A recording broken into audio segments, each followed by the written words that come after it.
Komisi Pemberantasan Korupsi tahan tersangka ketujuh terkait kasus dugaan suap dan gratifikasi mengenai importasi barang tiruan di lingkungan Direktorat Jenderal Bea dan Cukai. Penetapan ini lantaran ada keterlibatan tersangka dalam temuan uang 5 miliar rupiah dalam koper.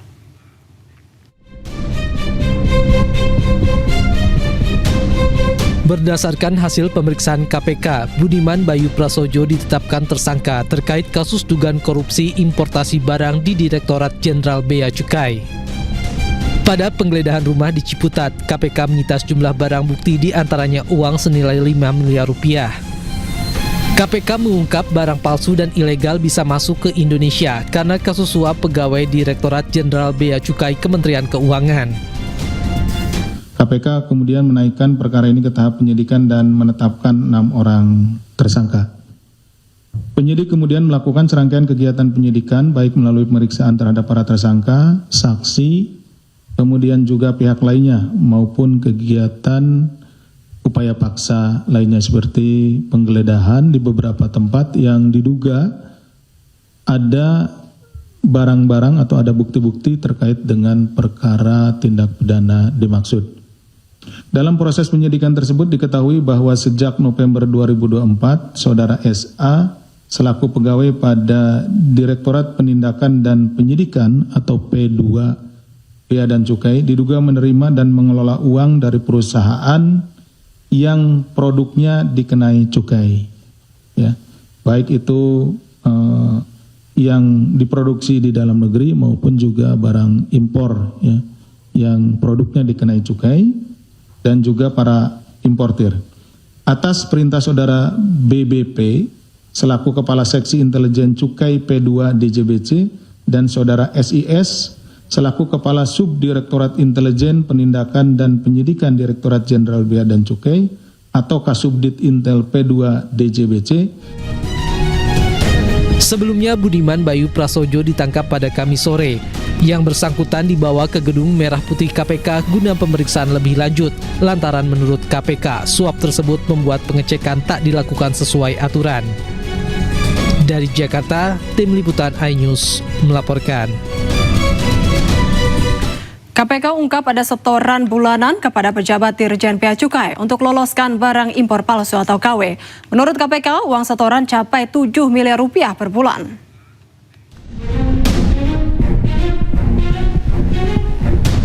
Komisi Pemberantasan Korupsi mengungkap ada setoran atau jatah bulanan sebesar 7 miliar rupiah untuk pejabat di Direktorat Jenderal Bea Cukai Kementerian Keuangan. Uang setoran ini untuk meloloskan barang impor palsu atau KW.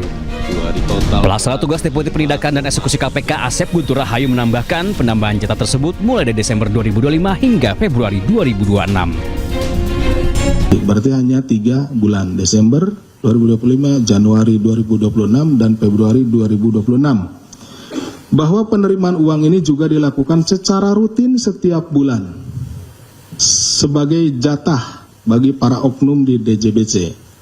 Nih, bayangkan ini baru 3 bulan aja, tadi kan jumlahnya udah sekian ya. Apalagi dihitung mundur gitu ya, berapa bulan ke belakang. Dalam kasus ini KPK menetapkan 6 orang sebagai tersangka kasus dugaan suap importasi barang di Dirjen Bea Cukai. Penetapan ini merupakan kelanjutan operasi tangkap tangan KPK di Jakarta dan Lampung pada 4 Februari lalu. 1 dari 6 tersangka tersebut hingga kini masih buron. Tim Liputan iNews melaporkan.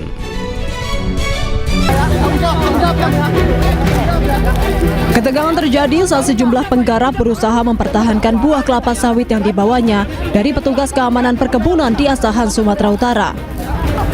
Keributan berujung kepada penganiayaan oleh beberapa massa penggarap terhadap petugas keamanan perusahaan.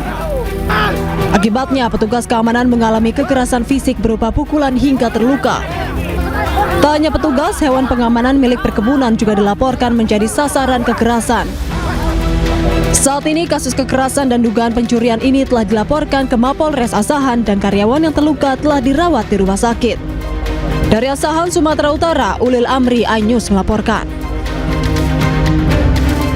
Aksi nekat pencurian sepeda motor terjadi saat warga sedang berbuka puasa di kawasan Pengasinan, Sawangan, Kota Depok. Peristiwa ini pun viral di media sosial setelah emak-emak bermukena berhasil menggagalkan aksi pencurian.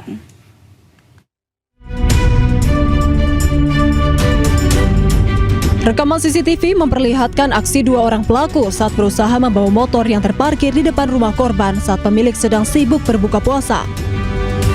Pelaku yang diduga sudah menghafal daerah tersebut mencoba melancarkan aksi secara diam-diam.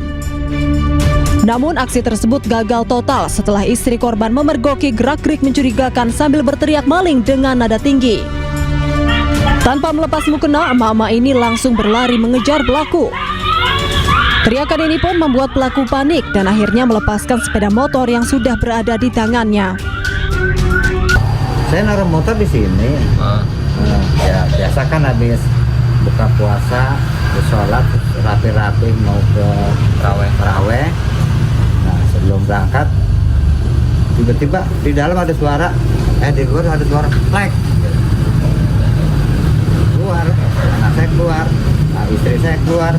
Habis istri saya keluar, motor udah dituntut dibawa ke sana. Nah, itu istri saya teriak, siapa lu, maling. Ya.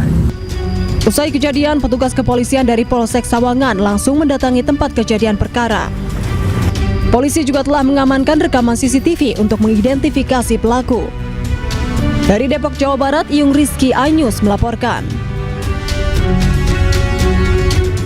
Dua pria merampok uang di sebuah minimarket di Palangkaraya, Kalimantan Tengah. Dalam aksinya, pelaku mengancam karyawan kasir menggunakan celurit.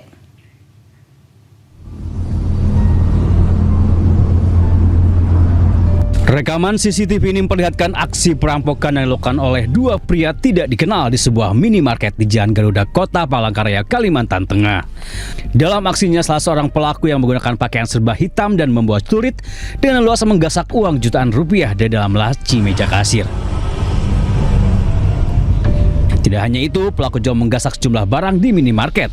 Usai menggasak uang tunai dan sejumlah barang, kedua pelaku kabur meninggalkan lokasi. Menurut keterangan petugas minimarket, peristiwa terjadi pada pukul 11 malam saat minimarket telah tutup.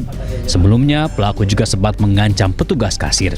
Kemarin itu terjadi sekitar jam 11 malam, jadi ada kerugian berupa barang dagang sama uang yang telah diambil sama pelaku ya. Pelakunya terdiri dari dua orang, gunakan saja sama menggunakan kayu. Kayunya ada pakunya di situ. Apakah karyawan sempat mendapatkan ancaman atau gimana? Sempat. Jadi karena sempat merasa terancam, jadi langsung diserahkan. Kasus perampokan minimarket ini telah ditangani oleh Aparat Polresta Palangkaraya. Dari Palangkaraya, Kalimantan Tengah, Ade Sata, iNews melaporkan. Hendak kabur ke Malaysia, bandar narkoba penyetor uang ke mantan Kapolres Bima ditangkap. Pelaku ditangkap di sebuah kapal di perairan perbatasan Malaysia-Indonesia di Kabupaten Asahan, Sumatera Utara.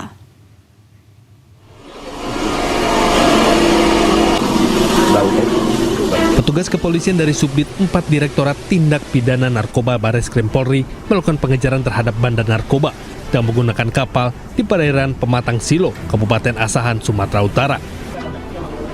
Polisi harus bertindak cepat lantaran Ko Erwin hendak memasuki perairan Malaysia melalui jalur laut.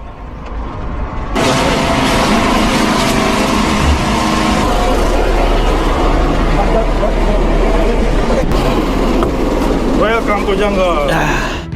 Tepat sebelum memasuki teritori perairan Malaysia, Bareskrim Polri berhasil menghentikan laju kapal kayu yang digunakan Ko Erwin untuk melarikan diri. Ko Erwin merupakan DPO sejumlah kasus narkoba. Pelaku juga bandar narkotika penyetor uang senilai 2,8 miliar kepada mantan Kapolres Bima AKBP Didik Putra Kunchoro.